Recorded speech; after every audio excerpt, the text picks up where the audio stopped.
পুজো তো চলেই এলো, কিন্তু তোমরা কি জানো আমাদের সিমলাপালে পুজোর কি থিম হচ্ছে? আরে হ্যাঁ, সেটাই দেখার জন্য আজকে আমরা চলে এসেছিলাম সিমলাপালে। গিয়ে জানতে পারলাম প্রায় 1 মাস ধরে এই প্যান্ডেলের জোর কদমে কাজ চলছে। এই কাকু আমাদের বললো কোনো একটা মন্দিরের থিম হচ্ছে, কিন্তু কি মন্দির সেটা বললো না। পুজোর ওই 4 দিন এই প্যান্ডেল গুলোতে দাঁড়ানোর জায়গা পাওয়া যায় না। তাহলে বুঝতেই পারছো সিমলাপাল বাসীর কাছে এই দুর্গাপূজার প্যান্ডেল গুলো কতটা আবেগের। আর এই সিমলাপালে আমার জানা 3টে জায়গায় পুজো হয়। প্রথমত এই সিমলাপাল স্কুল মোড়ে, যেখানের লোকেশন এই বছর একটু চেঞ্জ হয়েছে। সিমলাপাল স্কুল মোড়ের রাস্তার সাইডে বাদ দিয়ে সিমলাপাল মদন মোহন হাই স্কুল প্লেগ্রাউন্ডে হচ্ছে, যেটা সিমলাপাল স্কুল মোড় থেকে ভুসর যাওয়ার রাস্তায় সামনে কিছুটা গিয়ে গার্লস স্কুলের ঠিক অপোজিটে। আর এই যে রাজবাড়ির পুজো, যেটা রাজকীয় ভাবে হয়, আর এখানে মন্দিরের মধ্যে পুজোটা হয়, তাই সেরকম ভাবে বড় করে কোনো প্যান্ডেল করা হয় না। আর এটাই হচ্ছে মায়ের মন্দির, যেটা এখন ফাঁকা থাকলেও পুজোর সময় কিন্তু বেশ ভিড় হয় এখানে। আর এই যে সিমলাপাল লাল ময়দান, যেখানে বৃষ্টির কারণে পুরো পুকুর হয়ে গেছে, তাই সামনে গিয়ে আর ভিডিও করতে পারলাম না। আর এই লাল ময়দানের লোকেশনটা হচ্ছে সিমলাপাল নদীঘাট থেকে সামনে কিছুটা এগিয়ে এসে ডান সাইডে পড়বে। পুজো তো বাকি, এর হাতে গোনা কয়েকটা দিন। দূর থেকে এই পুজোর প্যান্ডেল গুলো দেখলে বোঝা যায় যে মা আসছে। তো বন্ধুরা, তোমরা কারা কারা এই মণ্ডপগুলোতে পুজো দেখতে আসছো অবশ্যই কমেন্টে জানিয়ে যাও।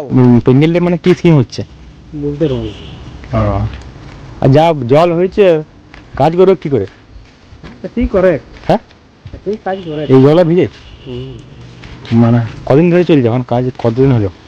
হয়ে গেল মনে হয় প্রায় তোমার এটা করেছিল মানে গোটা 30 দিন করেছিল কাইডা। রাত্রিবেলা হয় কাজ? রাতেও যা জল হয়েছে এটা কাজ করা মুশকিল করে। বাড়ি বানাও। হুম